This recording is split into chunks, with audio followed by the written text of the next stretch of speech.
It was 2 in the afternoon on September 28th, 2024.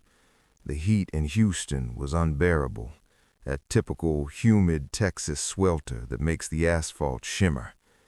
I was at Checkpoint Bravo, at the north entrance of NASA's Johnson Space Center.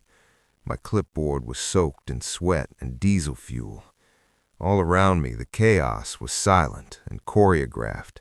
There were no screaming sirens, no reporters with cameras, no civilian panic. There was just an endless line of unmarked black trucks and buses with tinted windows leaving the complex. I'm not a scientist, and I'm not an astronaut. I was a crisis logistics coordinator, contracted by FEMA. My job that day was simple on paper: coordinate a Level 4 evacuation due to an alleged industrial ammonia leak in the control center's cooling systems. It was a classic cover story. Ammonia is dangerous, invisible, and justifies isolating a 10-square-kilometer area without anyone asking questions. But I knew it was a lie. I knew because my air quality sensors clipped to my vest read 0 contamination. The air was clean. What made me stop writing down the license plates of the departing vehicles wasn't the exodus of the scientists. It was who was coming in. Down the opposite lane, which was supposed to be blocked off, a column of 4 armored SUVs rolled past slowly. They didn't bear any Army, police, or federal agency logos. They were civilian vehicles, luxury ones.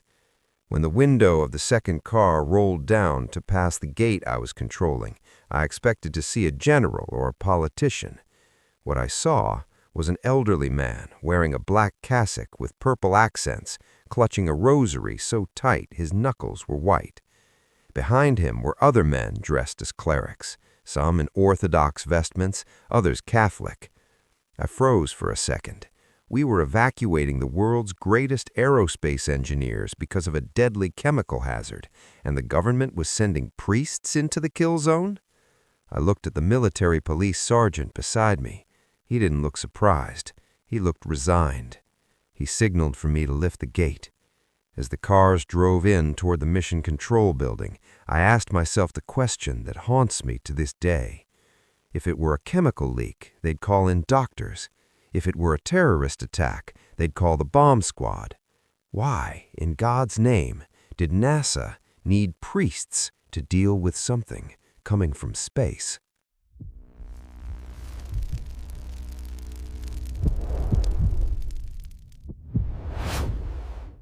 Let me explain who I am so you understand that I'm not one for fantasies. I've worked in disaster logistics for 20 years. Hurricanes, floods, chemical train derailments. My life is built on spreadsheets, escape routes, water supplies, and head counts. I'm the practical guy. I don't believe in flying saucers, and I've never wasted time with internet theories. To me, if it's not on the cargo manifest, it doesn't exist. That call in September started like any other. We received the red alert at 04 a.m., Biological and Chemical Containment Protocol.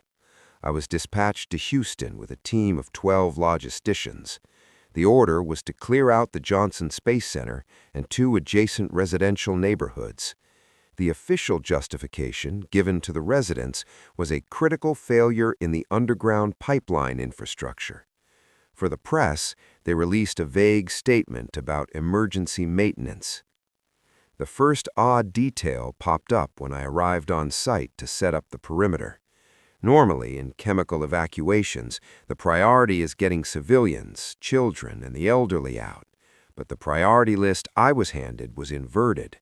The first ones out weren't the families from the nearby houses.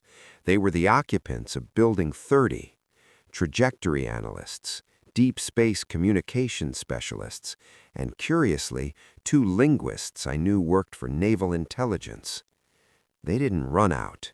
They walked out briskly, carrying boxes of physical files, external hard drives ripped out in a hurry, and in some cases cages with lab animals. No one spoke. The silence was heavy. I tried to talk to one of NASA's security chiefs while I was organizing the departure buses. I asked him which pipe had burst. He looked me in the eye with the deep dark circles of someone who hadn't slept in days and said only, "Don't breathe deep if you don't have to." But he wasn't wearing a mask. That was when I realized the danger wasn't in the air. The danger was in the information. Around 4 in the afternoon, the evacuation was 90% complete. The complex looked like a ghost town. Only the hum of the emergency generators broke the silence. I was still trying to rationalize the situation. I thought maybe it was crashing nuclear spy satellite. That would explain the secrecy and the fear of radiation, even though my dosimeters were silent. I tried to convince myself it was just radioactive space junk. That was when the first real break happened. I needed to use the bathroom, and the only building with power and access cleared for my badge was the administrative annex, right next to Mission Control. I went in through the side hallway. It was empty. Half-empty coffee cups abandoned on desks, coats hanging on chairs. It looked like people had just evaporated. While washing my hands, I heard voices in the hall. They were deep voices, echoing off the concrete. It was the priests. They weren't going to the chapel. They were being escorted to the main observation room, the one with the large windows overlooking the giant screens of Mission Control. I leaned against the door, leaving it slightly ajar to listen. They weren't speaking English. It sounded like Latin mixed with something more guttural, maybe ancient Greek. I waited for them to pass, then stepped out.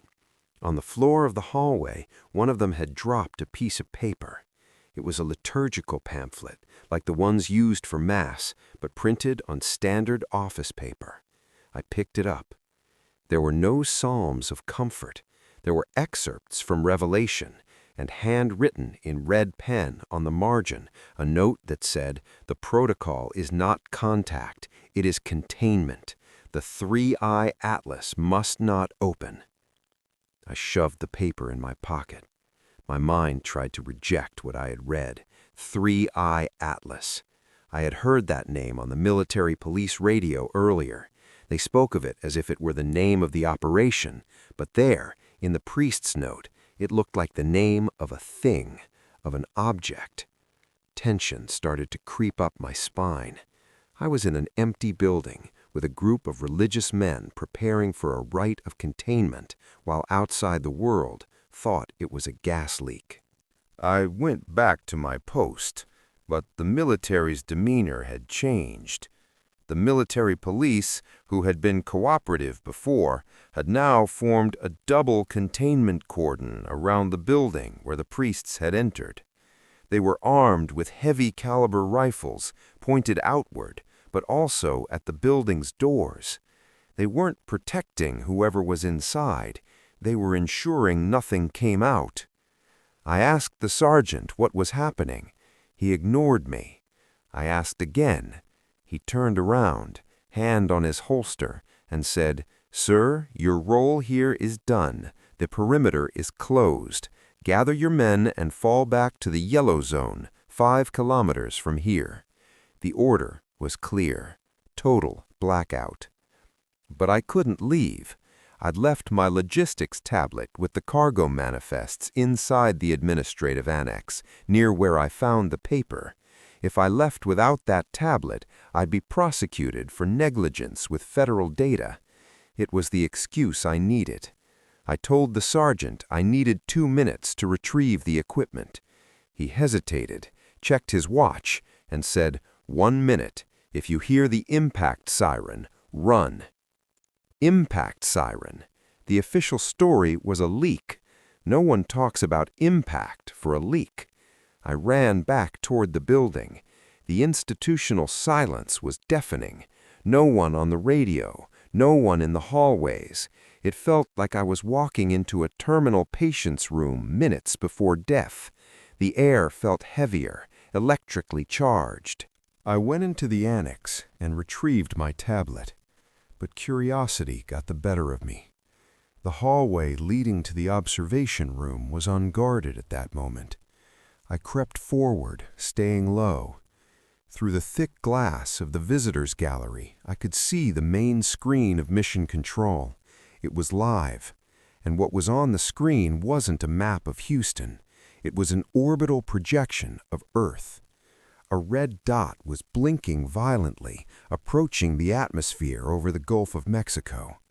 The label next to the dot read Object 3I Atlas, Critical Structural Stress. But what made my blood run cold wasn't the approach, it was the telemetry beneath the label. The object's speed was decreasing. Anyone who understands basic physics knows that asteroids or meteors don't slow down on their own when they fall. They accelerate. Gravity pulls. They fall faster. That object was braking. The numbers on the screen were dropping. Mach 20, Mach 15, Mach 10. There were reverse thrust vectors plotted on the graph. That wasn't a rock. It was a ship or a controlled structure, and it was fighting to stay up or trying to land softly. That was when I saw the most alarming detail. On a smaller side screen, there was a technical schematic of the 3I Atlas object. It didn't look like a flying saucer. It looked like a box, a massive cube, thick with layers of insulation. And in the center of the schematic, a phrase flashed in red alert: Cell 4 breach. My breath caught. Cell. It wasn't an exploration vessel. It wasn't a diplomatic visit. The 3I Atlas was an orbital prison, a structure built to keep something up there, away from us. And it was failing. It was coming down. Suddenly, the floor shook. It wasn't a common earth tremor coming from below. It came from above, a deep vibration that made the observation room windows rattle at a frequency painful to the ears. I looked into the control room. The priests were on their knees now, forming a circle in the center of the room. They weren't looking at the screens. They were looking at the floor, praying aloud, trying to drown out the sound of the vibration with their voices.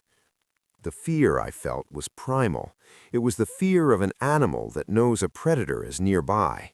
If that was a prison, and it was, falling, who were the prisoners, and why priests?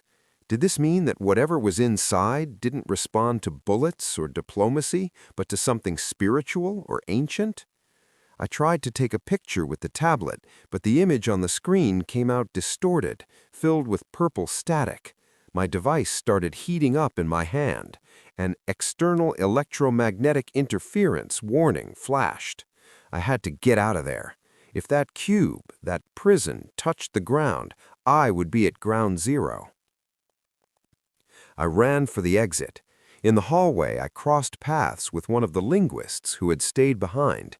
He was leaning against the wall, crying silently.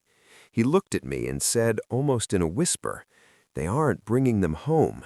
They're bringing hell into our backyard because the locks up there broke."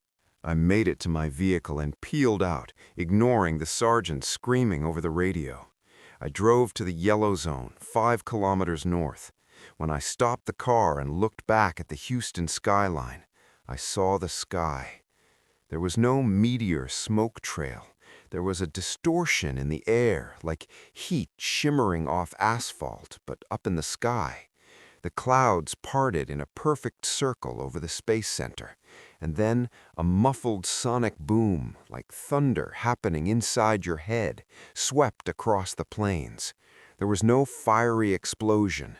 There was no mushroom cloud, just a giant, heavy thump of something immense touching down. At that moment, the city lights flickered. My car radio died. The silence returned. But now it was different. It was the silence of something having arrived.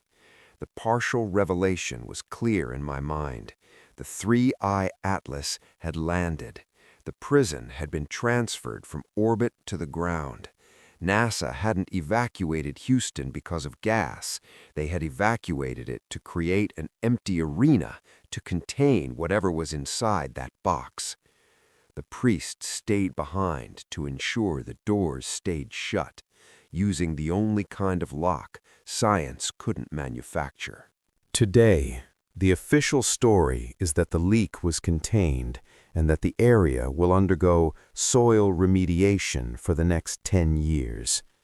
No one enters the southern perimeter of the Space Center. They say the ground is unstable, but I see the cement trucks going in there every night. Truck after truck of quick-drying concrete. They're burying something, or building thicker walls around whatever came down. I moved inland. I don't work in logistics anymore. I sold my tablet on the black market to leave no trace. But sometimes, on quiet nights, I tune in to shortwave radio bands. And every now and then, coming from the direction of Houston, I hear something that isn't static. It sounds like chanting, human voices in unison, repeating the same words over and over, like they're keeping an eternal vigil. The 3-Eye Atlas isn't a rock, it's a cell, and now it's here, on our soil. If you're hearing this, don't believe the news about astronomical events or industrial leaks. Look at who they send to fix the problem. If they send scientists, it's science. If they send priests and concrete, it's something else. Before I sign off, I need to ask, subscribe to the channel and turn on notifications. The truth needs to circulate before they pour concrete over the internet too. And tell me in the comments, have you ever seen strange movements of religious figures in military areas near your city? I want to know where else these cells might be falling.